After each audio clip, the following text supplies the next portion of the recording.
Hello, bonjour, bienvenidos, benvenuti, welcome to the Music Polyglot channel.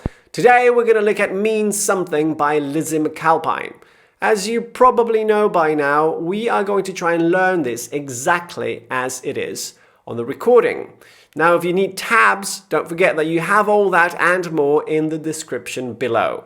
Let's break it all down in a close-up. As always, let's begin by talking about the tuning. We are, for once, with Lizzy's songs in standard tuning, but we need a capo on fret 1. That's all, just make sure that everything rings out. And let's have a look at the verse.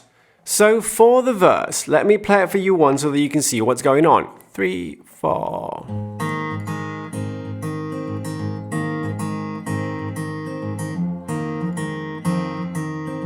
Slow.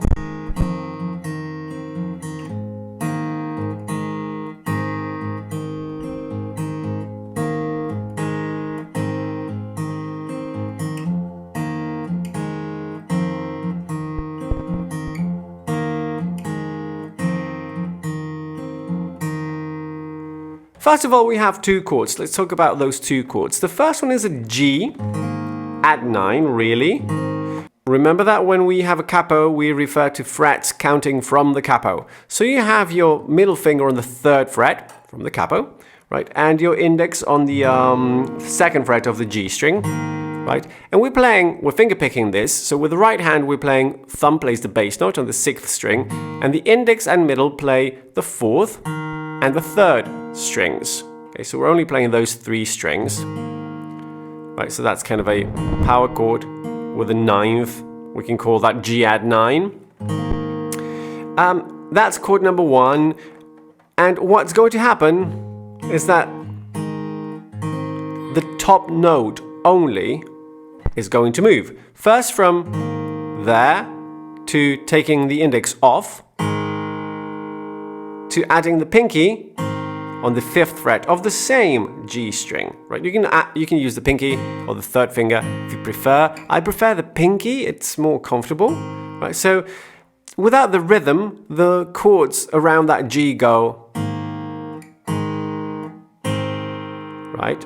Just that G string changes from fret 2 to open to fret 5. The other 2 strings remain the same. For chord number 2, it's exactly the same, except that now it's an E minor type of chord, for which the E, low E, is the bass note, and the other 2 strings remain the same with the same changes. So from fret 2 to open to fret 5. This time I'm using the 3rd finger, again because it's more comfortable. You can keep the pinky for consistency if you prefer. So both chords would have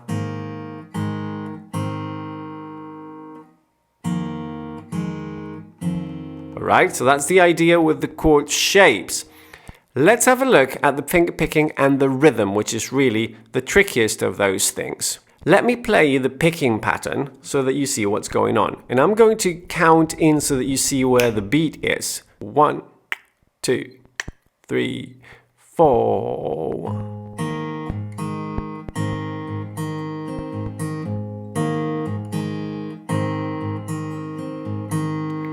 Okay, let me play that to you now, counting the rhythm. 3, 4, 1 and to E, 3 and a, E and a, 1 and to E, 3 and a, E and a, 1 and to E, 3 and a, E and a, 1 and to E, 3 and a, E and a.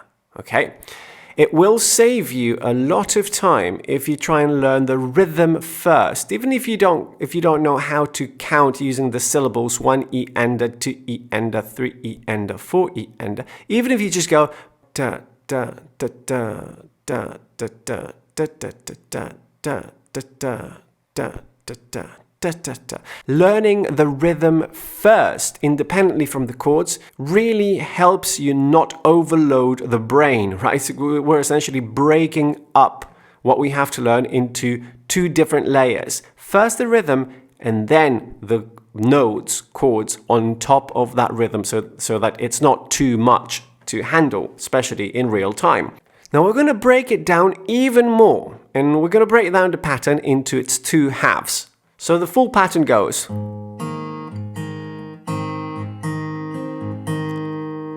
I'm going to break it down into two halves. The first half will go. Okay, so if our tempo is here, 1, 2, 3, 4, 1 and 2, E3, and again, 1, 2, 3, 4, 1 and 2, E3, 4, 1, 2, 3. 4. Okay, so I'm sure that some of you got that already. You can skip ahead a bit, but let's break that down. So we have middle finger, and then the other two, which were index and middle, right? Then again, same pattern, thumb and the two fingers, but now we're taking off the index on the left hand, right? I'm taking that off, so you have... And notice how on the second beat, the notes just come closer, sooner. They're closer together, so you have. Cool. And for beat 3, we add the pinky on the 5th fret of that G string, and we play all 3 notes, so 3 fingers at the same time. So all together again.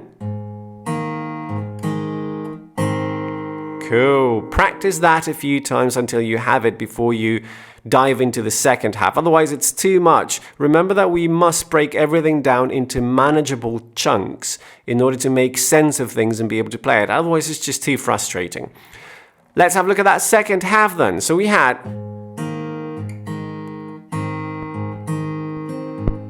Alright, notice how we break up into individual notes in the second half. You're going to have... The pattern will go thumb, index, middle, thumb, index. You don't get the last middle. So, and again. Okay, so that's the second half. Both halves together. 1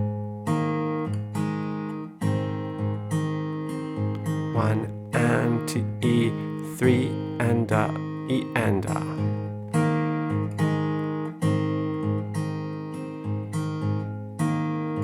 And it's the same thing on the second chord.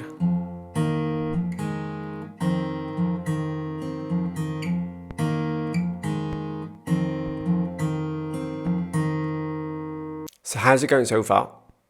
If you would like a completely free one-on-one video call lesson with me on this tune, contact me through my website, to which I'll leave a link in the description below. Now, when you get to the first chorus, things change, albeit slightly, but it still changes, and the chords change. So let me play that for you so you can see what's going on. 3, 4.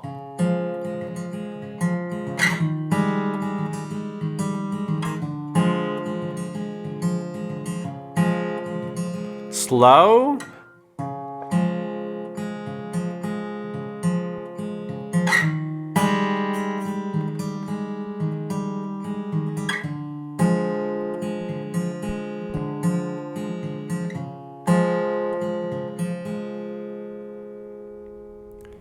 Let's talk about the chords first, and then we'll have a look at what changes with the right hand picking pattern. So chord number 1, C major triad. So for this you have the index on the 2nd fret of the D string and the middle finger on the 3rd fret of the A string. And we're playing the open G. That's why it's a C major triad. That's chord number 1. Chord number 2 is the exact same shape, 2 frets further up. This makes it a D major with an added 4th. Lizzy loves this chord. But when we go back down, we don't go back to that C major. We actually swap fingers. We get rid of the middle finger. We add the 3rd finger instead, a fret higher. So this is fret 4, always from the capo. 1, 2, 3, 4. And chord number 4, back to C major. Now let's talk about the picking pattern. I'll play and count it at the same time so that you get what the rhythm's doing. 3, 4, 1, and E and a 3 and a E and a 1 and E and a 3 and a E and a 1 and E and a 3. and E and Okay. We are going to break it down as well, but the first thing that I want to point out is how this pattern has a circular motion to it. See if this makes sense. So we play the bass note, so that's the thumb, right? Thumb plays, and then the other two fingers play together. So far so good, 1 and then the third finger, which is our middle finger, will start the pattern going third finger, then back to the thumb, index, middle, thumb, index, middle, thumb, index. You see what I mean by the circular motion? It's just about controlling the rhythm.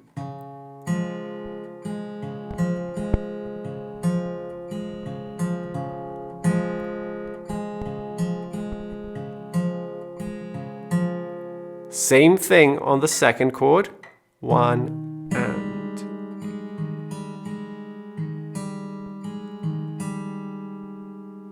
Okay, same thing on the third chord, 1 and E and 3 and E and. And when you drop to that C again, we stop on 3, so 1 and E and 3, stop there, 4, and you're back to start the second verse. Don't forget that you have tabs on my Patreon page, to which I'll leave a link in the description below. Okay, so that second chorus starts off exactly the same way. Let's play it once so that you see what's going on. 3, 4.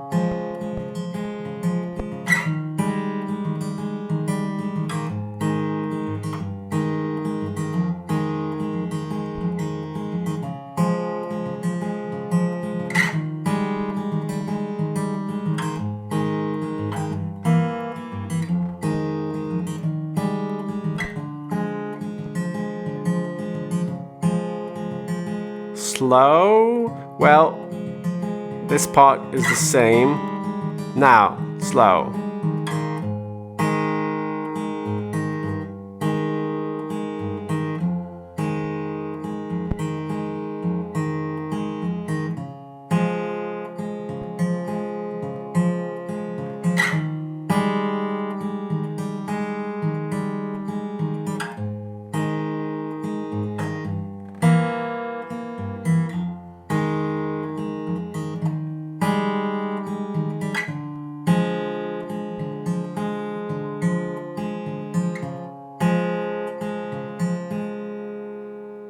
Alright, so you can see that there's a lot more going on there. Let's start off with what we know already. So the first two chords, that C major, same pattern. And then to that D at 4, same pattern. Now things change. So we're going to have a G, right? And we just need the bass note, so second finger on the third fret of the low E. And we're going to go thumb, then index and middle. I'm talking about the right hand. Thumb, index and middle together. So that's the 1 and E and A. That's going to be thumb, both, middle, thumb, index. That's the pattern. Thumb, both. This is important to remember because it's going to be the same pattern throughout all these chords that only go on for 2 beats, which is this one and the next one.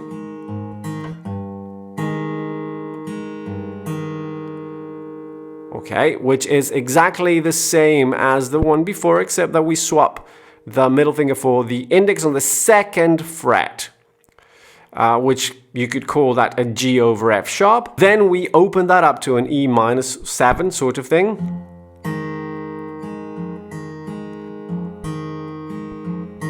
And on that one we have a full bar. So remember that the full bar in this pattern went 1 and 2 E and a 3 and a E and a. So that was thumb, both, middle, thumb, index, middle, thumb, index, middle, thumb, index, in that circular pattern that we talked about. You can rewind back to when we looked at the first chorus for a further breakup. Then we go back to that C. And again to the D add 4. And again to this G, right? But then the chord that comes after that G is this sort of F sharp diminished chord. So you have the middle finger on the 2nd fret of the low E, then the index on the 1st fret, always from the capo, on the D string, 1st fret, and then your 2nd finger on the 2nd fret of the G string. And you play the same pattern. And then open again. This time for only half a bar. So just this passage would go.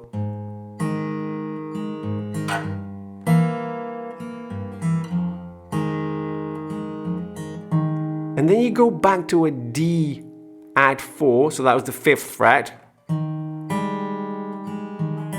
And then back down to this C sharp diminished that we talked about in the first chorus. So index on the 2nd fret of the D string and 3rd finger on the 4th fret of the A string.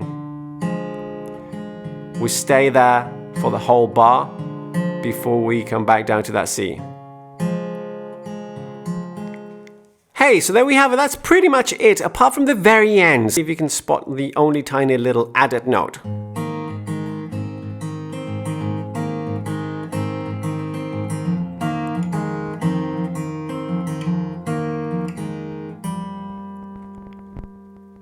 Right? So to end, you come to that 4th fret from the capo on the D string with your 3rd finger.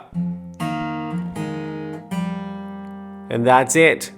Hey, so there we have it. I hope this was useful. Thank you very much to all of you who've been leaving messages on the YouTube comments saying how much you appreciate this very accurate but detailed lessons. I very much enjoy making them. Don't forget to subscribe if you're not subscribed yet, and I'll see you next time. Hasta la próxima, arrivederci, au revoir.